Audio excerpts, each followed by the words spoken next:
Welcome dear rockers, कैसे हो आप सभी। तो आज हम देखने वाले हैं चौरियापाथम। तो कहानी की शुरुआत में हमको एक फिल्म का सेट दिखाया जाता है जहां पर वेद नाम का एक फिल्म मेकर है, वो राइटर भी है। हालांकि आज तक उसने ना तो कोई खुद की मूवी बनाई और ना ही कभी अपनी लिखी हुई स्क्रिप्ट का इस्तेमाल किया, इसीलिए वो अपनी फिल्म की स्क्रिप्ट एक प्रोड्यूसर को सुना रहा होता है। प्रोड्यूसर वेद की कहानी सुनकर कहता है कि देखो, इस मूवी में तुम्हें कुछ एक्शंस और कमर्शियल एलिमेंट्स डालने होंगे, जैसे कि एक आइटम सॉन्ग और हीरो की ग्रैंड एंट्री। प्लस जब तक हीरो 10 से 15 गुंडों को हवा में ना उड़ाकर मारे तब तक पब्लिक को मजा नहीं आएगा। तो एक काम करो, ये सारी चीजें अपनी स्क्रिप्ट में ऐड करो। वो करते ही मैं तुम्हारी स्क्रिप्ट पर मूवी बनाना शुरू कर दूंगा। इसके जवाब में वेद वहां से बिना कुछ बोले चला जाता है। इस दौरान दोस्तों वेद का दोस्त लक्ष्मण उससे पूछता है कि भाई मीटिंग कैसे रही, क्या हो गया। तो वेद बताता है कि यार बहुत ही बेकार थी, वो मेरी स्क्रिप्ट को चेंज करना चाह रहा था जो कि मुझे मंजूर नहीं। यहाँ हमें एक और चीज पता चलती है कि वेद और लक्ष्मण यहाँ पर अलग अलग सेट में साउंड, कैमरा और बाकी ऐसी चीजों का काम करते रहते हैं। अब जिस सेट में वेद काम कर रहा है वहाँ डायरेक्टर को चाहिए कि कोई सही समय पे ब्लास्ट करे, मतलब उसको एक ऐसा सीन शूट करना है जिसमें रियल का ब्लास्ट ना हो।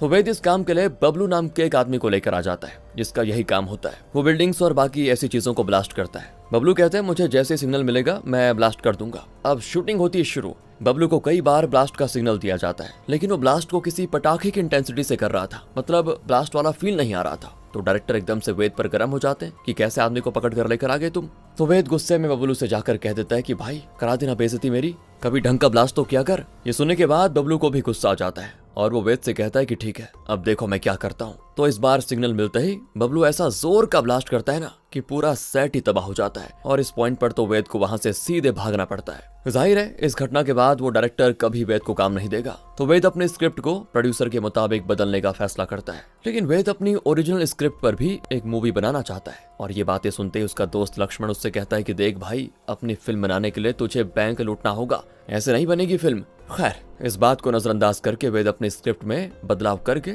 उस प्रोड्यूसर के पास लेकर जाता है, मगर वो प्रोड्यूसर तो वेद की स्क्रिप्ट को हाथ में लेते फेंक देता है। साथ ही कहता है कि जो आदमी एक सेट नहीं संभाल पाया वो फिल्म क्या बनाएगा, बाकी तुम्हें अब कोई काम नहीं देगा क्योंकि तुम्हें ब्लैक लिस्ट कर दिया गया है। अब अगर तुम्हें फिल्म बनानी है तो तुमको बैंक लूटना होगा, तभी तुम अपनी फिल्म बना पाओगे। तो जाओ, सपने देखना छोड़कर कोई दूसरा काम करो। निराश होकर वेद घर आ जाता है और इस दौरान उसके दिमाग में एक आइडिया आता है। काफी तैयारी करने के बाद वेद अपने दोस्त लक्ष्मण से कहता है, मैंने सोच लिया है कि मुझे क्या करना है। मैंने एक डॉक्यूमेंट्री बनाने का फैसला किया है, बस इसके लिए मुझे तेरी मदद चाहिए। लक्ष्मण कहता है तू पागल हो गया है क्या, पहले फिल्म बनाने का भूत सवार था और अब तू डॉक्यूमेंट्री बनाएगा। तो इस पर वेद कहता है कि देख भाई, मुझे एक बात बता, तू बस यही काम करना चाहता है जिसमें तुम्हारा नाम किसी फिल्म के क्रेडिट्स में 1 सेकंड से भी कम आए, या फिर ऐसा काम करना चाहता है या ऐसी डॉक्यूमेंट्री बनाना चाहता है जिसमें तुम्हारा नाम बड़े बड़े अक्षरों में लिखा जाए और काफी टाइम तक चलेगा। सोचो अगर ऐसा हुआ तो तुम्हारे परिवार को कितना गर्व महसूस होगा। ये चीजें सुनते लक्ष्मण वेद की बातों में आ जाता है और इस डॉक्यूमेंट्री के लिए हाँ कर देता है। तो कैमरा से रिलेटेड सारे काम अब लक्ष्मण संभालेगा, बाकी इसके लिए इनको 2 आदमी और चाहिए होते हैं। तो अब जाकर वेद लक्ष्मण को मिलवाता है बबलू से, जिसको देखकर लक्ष्मण एकदम से शॉक, क्योंकि उसी की वजह से वेद की नौकरी गई थी और फिर वेद उसको लेकर आ गया। इसके साथ यहाँ पर एक और आदमी भी होता है, जैक, जो कि नशे में धुत रहता है, पर उसका काम सेट वगैरह की चीजें संभालना है, मतलब सारे आउटडोर टास्क। और बबलू को जिम्मेदारी दी गई होती है साउंड की, जो देखकर अभी भी लक्ष्मण थोड़े शॉक में होता है। तो अब ये लोग जाते हैं गांव की तरफ अपनी डॉक्यूमेंट्री को शूट करने के लिए। तो बीच में ये लोग एक ढाबे में खाना खाने के लिए रुक जाते हैं, जहां पर लक्ष्मण बबलू से सवाल करता है कि तुम्हें साउंड के बारे में कुछ पता भी है। बबलू से कहता है मैं जिस चीज में माहिर हूँ मुझे उसी के लिए बुलाया गया है, मतलब ब्लास्ट करने के लिए। तो मेरा काम यही है और हम कोई डॉक्यूमेंट्री बनाने नहीं जाने वाले, बल्कि चोरी करने जाने वाले हैं बैंक में, यानी कि रॉबरी। ये चीज जैक भी लक्ष्मण से कहता है कि हाँ, हम बैंक लूटने जा रहे हैं। ये सुनते ही घबराया हुआ लक्ष्मण इस बारे में वेद से पूछता है कि ये क्या है भाई। इसके साथ ही दोस्तों हम कहानी में थोड़ा पीछे जाते हैं। जब वेद के पास अब कोई रास्ता नहीं बचा था तो तब एक दिन उसने शीशे में अपने ही मन से बात की, जिस दौरान उसे इस बैंक रॉबरी का आइडिया आया। और वैसे भी एक बार लक्ष्मण ने तो एक बार प्रोड्यूसर ने बोल दिया था कि बैंक लूटने से काम होगा। तो इसे भगवान का इशारा समझकर वेद ने अपनी प्लानिंग शुरू कर दी। सबसे पहले उसने कई सारे हाइस्ट मूवी और सीरीज को देखा, जैसे ओशन 11, मनी हाइस्ट वगैरह। फिर उसने रिसर्च की तो उसे धानपाली नाम के एक गांव के बारे में पता चला, जो कि बहुत ही रिच विलेज है। यहाँ के लोग गन्ने की खेती करते हैं और उससे गुड़ बनाकर एक्सपोर्ट करते हैं। इस गांव में कोई अपराध नहीं होता। साथ ही यहाँ पर एक बैंक है जिसे वेद लूटना चाहता है और इन्हीं पैसों से वो खुद की फिल्म बनाने का सपना पूरा करना चाहता है। तो इस चीज की प्लानिंग करते हुए वेद ने एक वैन को खरीदा, जो जाहिर है सेकंड हैंड होगी। और फिर उसने बबलू को इसीलिए अपनी टीम में लिया क्योंकि सेट उड़ाने वाली घटना के बाद बबलू का लाइसेंस कैंसिल हो गया था, जिसके कारण वो अपने परिवार से नहीं मिल पाया। असल में हुआ यह था कि बबलू ने एक और गलती की थी। उसने अपनी बेटी के जन्मदिन पर गलती से बॉम्ब ब्लास्ट कर दिया। तो उससे क्या था, बबलू का घर उड़ गया। उसकी बीवी मायके जाकर रहने लगी, जिसने बबलू से कहा कि जब तक तुम उस घर को ठीक नहीं करवाते मुझसे मिलने के लिए मत आना। बस इसीलिए बबलू को पैसे चाहिए। तो वेद ने उसको अपना प्लान बताकर खुद की टीम में ज्वाइन करवा लिया। बाकी जैक तो बस शराब के नशे में धुत रहता है। उसे शराब का लालच देकर अपनी ओर कर लिया वेद ने। अब ये सारा प्लान सुनने के बाद लक्ष्मण तो बिल्कुल डर जाता है। तो वेद उससे कहता है कि तुम्ही ने मुझे ये आइडिया पहली बार दिया था, और चिंता ना करो, हम आराम से इस रॉबरी को अंजाम देकर निकल जाएंगे, कोई कुछ नहीं कर पाएगा। बेचारा लक्ष्मण यहाँ वेद की दोस्ती की वजह से हाँ बोल देता है। और फिर ये सभी पहुंच जाते हैं धानपाली गांव में, जहां पहुंचने के बाद ये सभी सरपंच से इस गांव में डॉक्यूमेंट्री बनाने की परमिशन लेते हैं। इस गांव की सरपंच होती है वसुधा, जिसे सभी गांव वाले पसंद करते हैं। इसके साथ ही वसुधा का सौतेला भाई भी वहीं पर होता है, जिसे सभी जमींदार के नाम से जानते हैं। और जमींदार का सपना वसुधा की जगह सरपंच बनने का है, लेकिन गाँव वालों ने वसुधा को अपना सरपंच चुना, जो कि जमींदार के पिता की नाजायज औलाद है। तो यहाँ वसुधा वेद को गाँव में रहकर डॉक्यूमेंट्री बनाने की इजाजत दे देती है, क्योंकि इससे गाँव का नाम और रोशन होगा। तो वेद यहाँ पर एक नए स्कूल में 1 महीने के लिए ठहरने की मांग करता है, क्योंकि वो जगह इनके लिए काम करने के लिए सही रहेगी और ज्यादा शोर भी नहीं रहेगा। तो वसुधा इसके लिए हाँ कर देती है और अपने एक आदमी जॉन को इनके साथ स्कूल भेज देती है। लेकिन जमींदार को वेद और उसके दोस्तों पे शक हो रहा होता है, इसीलिए वो भी अपने आदमी से इन सभी के बारे में पता करने के लिए बोल देता है। मगर वेद ने गाँव में सभी को अपने नकली नाम बताए होते हैं, जैसे खुद का नाम मंजूनाथ और बाकी सभी का भी इस तरह कुछ अलग अलग नाम। लेकिन आपको कंफ्यूजन ना हो दोस्तों, इसलिए हम सभी को इनके असली नाम से बुलाएंगे। तो जॉन इन सभी को स्कूल में लेकर जाता है, जहां पहुंचते ही वेद क्लास 3rd बी को अपने काम की जगह के रूप में चुनता है। साथ ही वेद प्री प्रोडक्शन के नाम पर इस जगह की खिड़कियों को पूरी तरह से क्लोज करवा देता है। और जो जॉन था ना, वो छोड़कर चला जाता है इनको। जिसके जाने के बाद वेद अब अपने प्लान के बारे में सभी को बताता है। वो कहता है कि हम जहाँ खड़े हैं उस जगह से धानपल्ली बैंक के बीच में 3 घर पड़ते हैं। हम रोज इस जगह से ब्लास्ट के जरिए थोड़ी थोड़ी खुदाई करेंगे। बैंक से यहाँ तक की दूरी 300 मीटर है, मतलब 30 दिन के हिसाब से हमें रोज 10 मीटर की खुदाई करनी होगी, ताकि हम बैंक के लॉकर में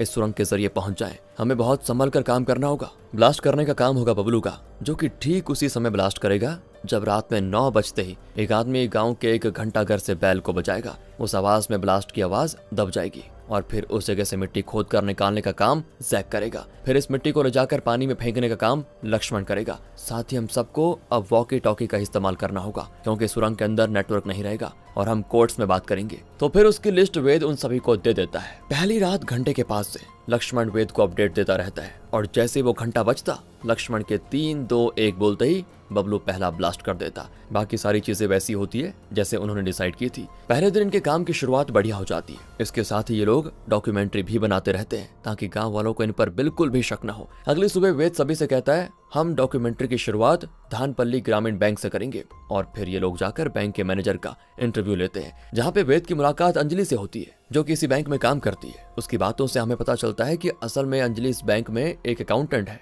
अंजलि के बारे में गांव वाले अक्सर उल्टी सीधी बातें किया करते हैं, क्योंकि अंजलि को एक लड़के से प्यार हो गया था, जिसके साथ वो भागकर शादी करने वाली थी। मगर वो आदमी चोर निकला, और जो गहने अंजलि घर से लेकर आई थी उसे लेने के बाद वो अंजलि को छोड़कर रफू चक्कर हो गया। तब से गांव वाले अंजलि के बारे में काफी कुछ बोलते रहते हैं। तो इस पर एक दिन वेद कहता है, कोई बात नहीं, उसने तुम्हें चीट किया तो उसके लिए तुम क्यों शर्मिंदा होती हो? चोर वो था, उसे शर्मिंदा होना चाहिए। तो ये बातें अंजलि को भी काफी अच्छी लग जाती है। इसके बाद वेद और उसके साथी रोज इस तरह ब्लास्ट करके सुरंग को खोदते जाते हैं, और उनका ये रोज का काम होता है बिल्कुल। साथ में ये सभी डॉक्यूमेंट्री के लिए अंजलि से भी बातें करते हैं, जो कि वेद को बताती है कि इस गांव में कई देशों से महीने के अंत तक काफी पैसे आते हैं। यहाँ पे गुड़ सोने की तरह है। तो इस दौरान एक महिला लक्ष्मण को रोककर उसके कैमरे में अपने बेटे की फोटो दिखाते हुए कहती है कि मेरा बेटा पिछले 3 दिनों से नहीं मिल रहा। तो इस पर गांव का एक आदमी बोलता है कि अरे इस गांव से वो अपने बाप की तरह तंग आ चुका होगा, इसलिए चला गया होगा, मन होगा तो जल्दी वापस आ भी जाएगा।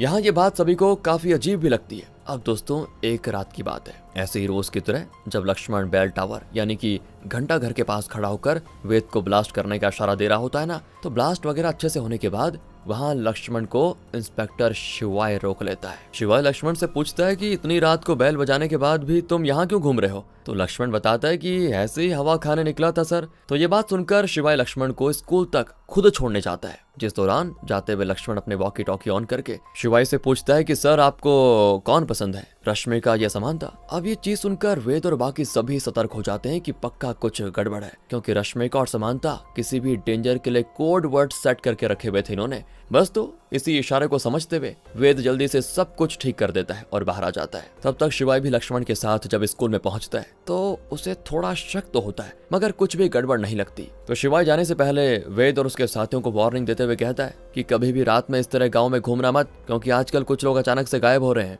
खैर दोस्तों, अगले दिन की बात है। वेद अंजलि से मिलता है और उसको थोड़ा अपनी बातों में फंसाने की कोशिश करता है ताकि उसे बैंक के बारे में और इन्फो मिल जाए, मगर इस तरह रोज मिलने और बातें करने से इन दोनों को हो जाता है एक दूसरे से प्यार। अंजलि ने वेद को फेसबुक पे ढूंढा और वहाँ उसको पता चला कि उसका नाम मंजूनाथ नहीं बल्कि वेद है। तो वेद अंजलि से बताता है कि मंजूनाथ मेरा स्क्रीन नेम है और वेद रियल नेम। अब इसके बाद रोज की तरह जब वेद और बाकी सभी सुरंग बनाने के लिए ब्लास्ट करने चाहते हैं तो बबलू को एक आइडिया आता है और वो एक ही जगह 2 बॉम्ब्स रख देता है ताकि जल्दी से ये लोग बैंक के लॉकर तक पहुंच जाएं और फिर पैसे लेकर रफू चक्कर। तो बस जैसे गांव की बैल को 9 बजते ही बजाया जाता है, वैसे लक्ष्मण के कहने पर वेद इशारा करता है और बबलू तुरंत ब्लास्ट। ये 2 बॉम्ब वाली बात बबलू ने किसी से नहीं बताई थी। साथ ही धमाके की इंटेंसिटी इस बार कुछ ज्यादा ही होती है, तो इस वजह से धमाके के कारण उस जगह की जमीन हिल जाती है और गांव की वो बैल यानी कि घंटा घर टूटकर मिट्टी में मिल जाता है, जिस कारण सभी की नजर इस पर चली जाती है। अब वसुधा से एक आदमी कहता है कि मैंने जब घंटे को बजाया ठीक उसी वक्त मुझे एक जोर की आवाज सुनाई दी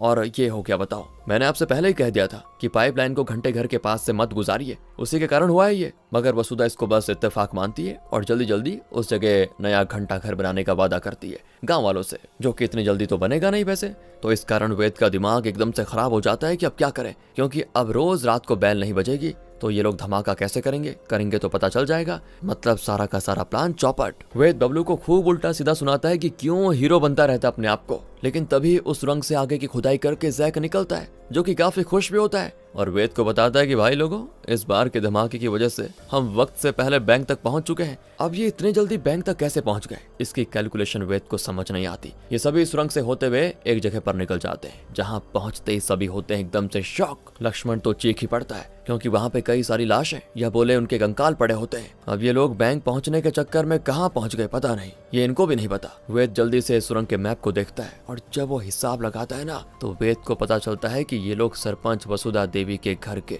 बेसमेंट में है। ओह माय गॉड, अब इस घर में वसुधा ने ये बेसमेंट बना के रखा हुआ था। ये बातें वेद लोगों को पता नहीं थी दोस्तों, इसलिए ये लोग यहाँ पहुंच गए गलती से। तो तभी इन सभी को एक आदमी के खांसने की आवाज आती है, जिसे यहाँ पर किडनैप करके रखा होता है। दोस्तों, ये वही आदमी है जिसकी मां ने लक्ष्मण को उसकी फोटो दिखाते हुए बताया था कि मेरा बेटा न जाने कहां गायब हो गया, लेकिन गांव वालों को मानना है कि वो गांव छोड़कर चला गया, ऐसा उस समय कहा था लोगों ने। तो वो आदमी वेद के पूछने पर बताता है कि मुझे यहाँ वसुधा के लोग लेकर आए क्योंकि मैं उसका राज जान चुका था। इस जगह जो भी आता है वो वापस नहीं जाता। वसुधा आज तक कई ऐसे लोगों को गांव से गायब करवा कर मार चुकी है। आगे वो बताता है कि वसुधा और जमींदार सौतेले भाई बहन थे। वसुधा जमींदार के पिता की नाजायज बेटी थी, तो उन्होंने अपनी सारी जमीन और जायदाद जमींदार को दे दी और वसुधा के नाम उन्होंने एक बंजर और पथरीली जमीन को किया, मगर किस्मत को शायद कुछ और ही मंजूर था। वसुधा की उस जमीन से क्वार्ट्स निकलने लगा और इस क्वार्ट्स को वसुधा गुड़ के नाम पर बाहर के देशों में स्मगल करती है। दोस्तों, आपको बता दूं, ये क्वार्ट्स एक तरह का मिनरल होता है। वो आगे बताता है कि जब इस बारे में किसी को पता चलता है तो उसे वसुधा गांव से गायब करवा कर मार देती है, मतलब उसकी लाश तक नहीं मिलती। यहाँ तक कि वसुधा ने अपने पिता को भी नहीं बख्शा और उन्हें भी मौत के घाट उतार दिया, क्योंकि उनको सच्चाई पता चल चुकी थी। दोस्तों, अब जब ये सारी बातें चल ही रही होती है, तभी वहाँ पर वसुधा जॉन के साथ आ जाती है, जिनकी आहट सुनते ही वेद और उसके दोस्त वहीं छिप जाते हैं। वसुधा ने जिसे कैद किया होता है ना, उसे वो ये कहकर मार देती है कि जिस तरह मैंने तेरे बाप को और बाकी सभी को गायब किया, उसी तरह तू भी गायब हो जाएगा। वसुधा के हाथों उस आदमी का खून होते वेद और उसके सभी दोस्त देखते हैं। वसुधा के जाने के बाद फिर ये सभी सुरंग के रास्ते वापस स्कूल में आ जाते हैं और सब कुछ पैक करके वापस जाने का फैसला करते हैं। जब ये सभी गांव से निकल रहे होते हैं, तभी वहाँ पर जॉन आ जाता है, जो कि इनसे पूछता है कि कहाँ जा रहे हो तुम सभी। वेद कहता है वो हम 2 दिनों के लिए अपने घर जा रहे हैं, कुछ काम पड़ गया है। लेकिन वसुधा ने इन चारों को लंच पर बुलाया होता है, तो ना चाहते हुए भी वेद और उसके दोस्तों को जाना पड़ जाता है। सभी डरे हुए तो होते हैं, लेकिन कुछ कर भी नहीं सकते थे। इन्हें वसुधा के सामने जाना ही पड़ जाता है। तो वेद और उसके दोस्तों को लग रहा होता है कि कहीं वसुधा को पता तो नहीं चल गया कि हम सभी उसके बेसमेंट के राज को जानते हैं। वसुधा पहले चारों को ही डिनर ऑफर करती है, फिर इस दौरान वो वेद को मंजूनाथ कहने के बजाय वेद ही कहकर बुलाती है, जो सुनकर वो एकदम हैरान। वसुधा को इन सब के नाम और एड्रेस वगैरह के बारे में सब पता होता है। तो वेद वसुधा से कहता है, मैम, हमने ये जो भी नाम आपको बताए वो हमारे स्क्रीन नेम्स हैं, इससे ही हम अपनी नई शुरुआत करना चाहते थे, इसीलिए हमने आपको रियल नेम्स नहीं बताए। वसुधा कहती है, मैंने तुम्हारे बारे में इसीलिए पता किया ताकि मैं तुम्हें बता सकूं कि तुम जो डॉक्यूमेंट्री शूट करने आए हो उसे शूट करो और चुपचाप जाओ। लेकिन एक चीज का खास ध्यान रखना कि तुम्हें गुड़ की फैक्ट्री से दूर रहना है, क्योंकि हमारे गुड़ को सीक्रेट तरीके से तैयार किया जाता है, जो कि हम नहीं चाहते कि किसी को पता चले। इससे हमारा बिजनेस को थोड़ा दिक्कत होगी। तो देखो, गुड़ की फैक्ट्री और उसकी प्रोसेस वगैरह के बारे में तुम्हारी डॉक्यूमेंट्री में कुछ नहीं होना चाहिए। यहाँ वसुधा ने साफ तौर पर इनको धमकी दे दी होती है। अब वसुधा को इनका घर और बाकी सब कुछ तो पता है ही, तो ये लोग कहीं भाग भी नहीं पाएंगे। तो वसुधा इनको ढूंढ ढूंढ कर मार देगी। तो वेद डिसाइड करता है कि हमने जिस सुरंग को बनाया उसे हमें वापस से बंद करना होगा और डॉक्यूमेंट्री बनाने का ड्रामा जारी रखना होगा, ताकि किसी को शक ना हो। और 30 दिन पूरा होने के बाद हम चले जाएंगे चुपचाप। मतलब वेद अब इस चोरी को अंजाम देना ही नहीं चाहता, क्योंकि इसी में अक्लमंदी है। क्योंकि अगर इन्होंने पुलिस को भी वसुधा के बारे में बताने की कोशिश की तो इनको ये भी बताना पड़ेगा कि ये लोग बैंक लूटने के लिए आए थे। तो ये लोग ऐसा ही करते हैं, एकदम से हार मान जाते हैं। अब ये लोग जब यूं ही बेमन पंचायत में होते हैं ना, उस दौरान वहाँ पर गांव वाले वसुधा से नए घंटा घर को बनवाने की बात करते हैं। तो वसुधा का कहना होता है वो उस बैल को पंचायत के पास बनवाएगी, लेकिन जमींदार और गांव वालों का ये कहना होता है कि घंटा घर उसी जगह पे बनना चाहिए जहाँ पे वो था। तो इस दौरान एक गांव वाला कहता है कि मैम, आप घंटा घर हटवाने की जगह उस वाटर पाइपलाइन को हटवाइए जो वाटर टैंक से आपके घर के पास होते हुए जाती है। ये सभी उसी वाटर पाइपलाइन की वजह से हुआ है। तो गांव वालों के कहने पर वसुधा मान जाती है, लेकिन ये पाइपलाइन वाली बात से वेद को एक रास्ता सूझता है। वो उस गांव वाले से पाइपलाइन के बारे में पूछता है, तो वो बताता है वाटर टैंक से पाइपलाइन सरपंच के घर और बैंक में होते हुए गांव के बाहर निकल जाती है, ताकि खेतों में भी पानी पहुंच सके।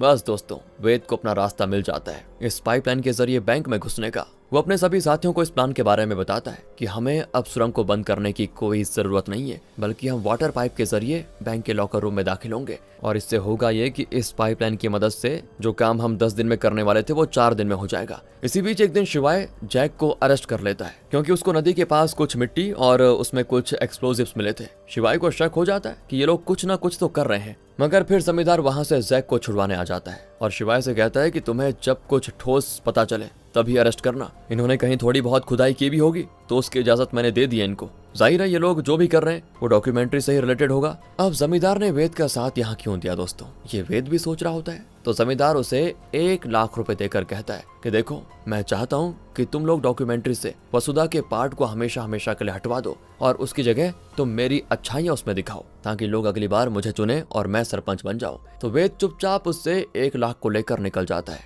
और अपने दोस्तों से कहता है, अब तो किस्मत भी हमारे साथ है, जल्दी हम अपना काम करके निकल जाएंगे यहाँ से। बस अब हमें अपनी टीम में एक और शख्स की जरूरत होगी। ये सुनते ही बबलू कहता है, किसकी? सामने से जवाब आता है, अंजलि की, क्योंकि वो उसी बैंक में काम करती है। तो फिर क्या था, जल्दी से वेद अंजलि को सारी सच्चाई बता देता है और साथ ही वो अंजलि को वसुधा का वो बेसमेंट भी दिखाता है। वेद को अंजलि से बस इतनी मदद चाहिए कि अंजलि एक दिन जाकर वॉकी टॉकी और रिमोट के जरिए वेद को बैंक की पोजीशन बताए और फिर दूसरे दिन लॉकर की। ये रिमोट तभी सिग्नल देता है जब कोई इंसान ठीक एक जगह पर खड़ा हो, जैसे कि अंजलि ऊपर और वेद जमीन के नीचे सुरंग में, लेकिन ठीक एक ही जगह पर होना चाहिए, जिससे वेद को इस रॉबरी को अंजाम देने में बड़ी आसानी हो। तो अंजलि भी वेद का साथ देने के लिए मान जाती है और वेद को बैंक की लोकेशन बता देती है। लेकिन इससे पहले वो अगले दिन लॉकर की पोजीशन बताती, उस दौरान हम एक वॉकी टॉकी को वसुधा के पास देखते हैं, जो कि इन लोगों की बातें सुन रही थी। मगर उसके पास ये वॉकी टॉकी कैसे आया? असल में दोस्तों, जैक अपना वॉकी टॉकी वसुधा के बेसमेंट में छोड़ आया था। तो वो जॉन को मिल गया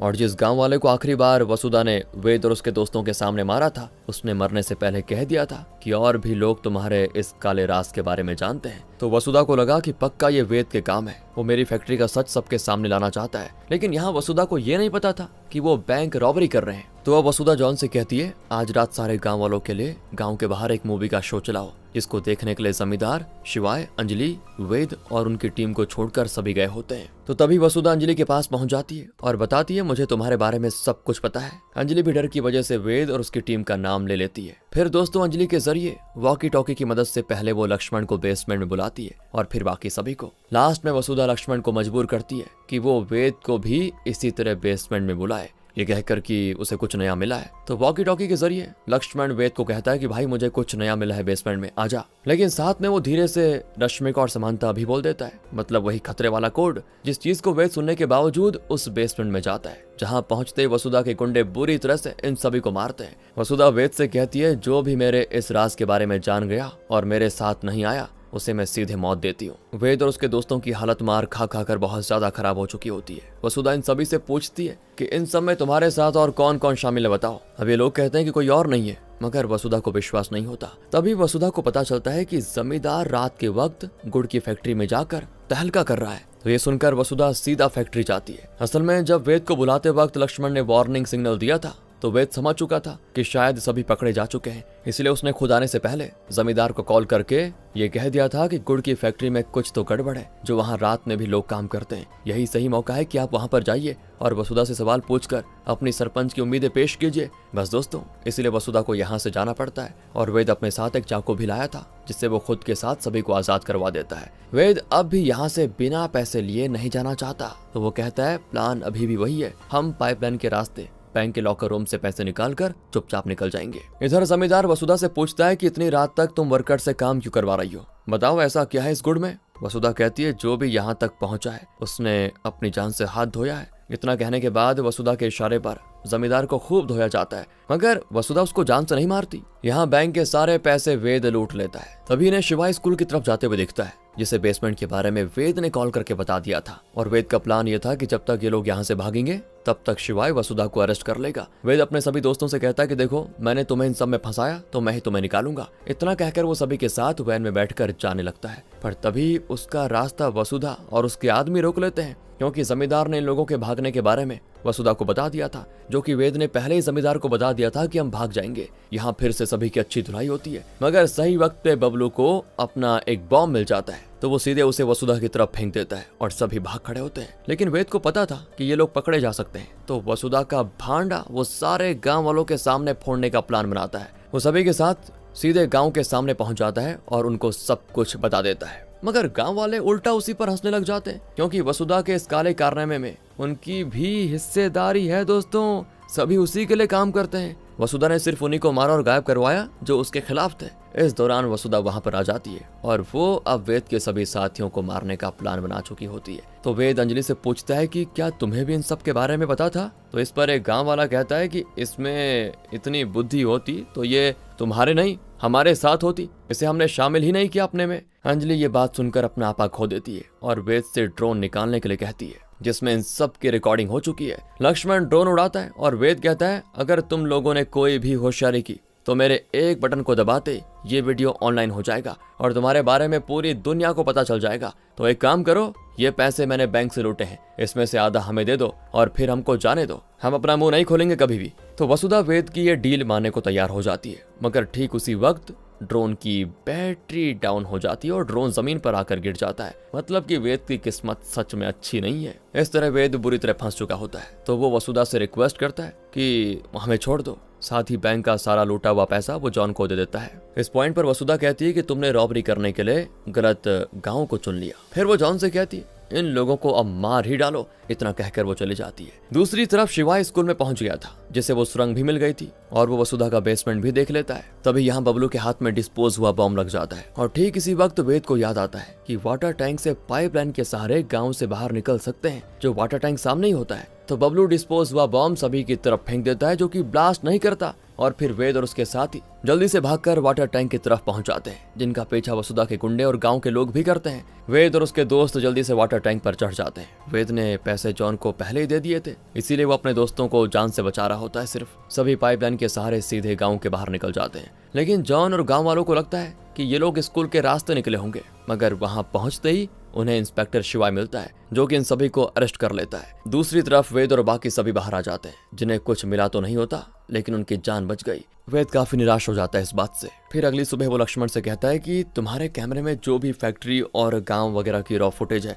उसका इस्तेमाल करके मैं कम से कम इस डॉक्यूमेंट्री को पूरा करूंगा और लोगों को दिखाऊंगा कि मैं फिल्म बना सकता हूँ। तो सब क्या ही करते, वो वेद की बात मानकर डॉक्यूमेंट्री कंप्लीट कर देते हैं। अब शिवाय ने वसुधा को यहाँ अरेस्ट कर लिया था। जमींदार बन गया था सरपंच, क्योंकि अपनी इस डॉक्यूमेंट्री के जरिए वेद ने धानपाली गांव और क्वाड की स्मगलिंग को एक्सपोज कर दिया था। इसके लिए वेद को अवार्ड भी मिलता है। जल्द ही एक प्रोड्यूसर वेद से मिलने के लिए आ जाता है, ताकि वो इस डॉक्यूमेंट्री को एक फिल्म के रूप में वेद से बनवा सके। और ये प्रोड्यूसर कोई और नहीं बल्कि जमींदार है। जमींदार वेद से कहता है कि तुम्हारी डॉक्यूमेंट्री से मैं सरपंच बन गया, तुम इस डॉक्यूमेंट्री को फिल्म में बदल दो, जिससे शायद मैं एमएलए बन जाऊं। और फिर वो सभी को उसके लिए चेक्स भी देता है और वेद जो करना चाहता था उसने करके दिखा दिया। बेचारा चोरी करना चाहता था लेकिन सक्सेस उसको इस तरह से मिली। बाकी अगर आपको वीडियो अच्छी लगी हो, स्टोरी अच्छी लगी हो, मजा आया हो तो लाइक कीजिए, चैनल को सब्सक्राइब। ध्यान रखिए अपना। Thanks for watching.